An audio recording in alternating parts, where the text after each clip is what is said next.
امام ابن القیم رحمہ اللہ فرمایا کرتے تھے الیقین من الایمان بمنزلۃ الروح من الجسد، ایمان میں یقین کی حیثیت وہ ہے جو جسم میں روح کی حیثیت ہے۔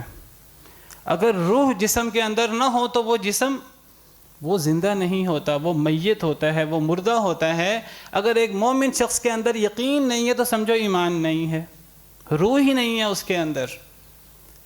اس روح کا پتہ لگتا ہے یقین کے ساتھ، ایک بندے کا کتنا ایمان ہے اللہ پر، نبی پر، اور ایک بندے کا کتنا یقین ہے۔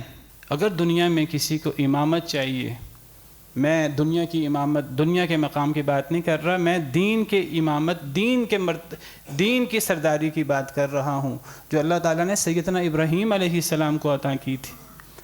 وَإِذِ ابْتَلَىٰ إِبْرَاهِيمَ رَبُّهُ بِكَلِمَاتٍ فَأَتَمَّهُنَّ قَالَ إِنِّي جَاعِلُكَ لِلنَّاسِ إِمَامًا۔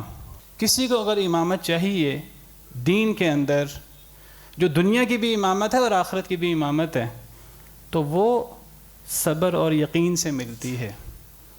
وہ زیادہ ظاہری اعمال سے نہیں ملتی، وہ زیادہ نمازیں پڑھنے سے، زیادہ روزہ رکھنے سے نہیں ملتی۔ میں بار بار ظاہری اعمال کا ذکر کر رہا ہوں، میں ان اعمال کی تنقیص اور ان کو ہلکا کر کے بیان نہیں کرنا چاہتا، یقین کا مقام اور مرتبہ بیان کرنے کے لیے۔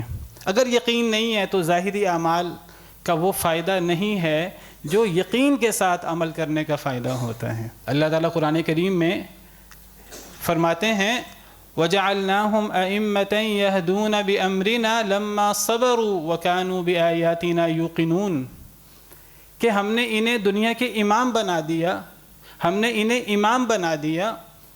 يَهْدُونَ بِأَمْرِنَا، یہ ایسے امام تھے جو لوگوں کو ہمارے حکم سے صحیح راستہ دکھایا کرتے تھے۔ کیسے یہ امام بنے؟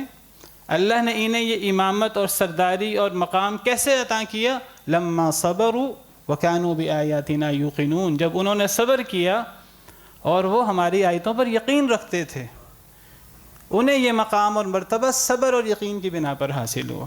امام ابن تیمیہ رحمہ اللہ، سیدنا ابن مسعود رضی اللہ تعالی عنہ کا قول ہے، فرماتے ہیں الصبر نصف الایمان، کہ صبر جو ہے یہ ایمان کا نصف ہے۔ فرمایا والیقین الایمان کلو، اور یقین تو پورا ایمان ہے۔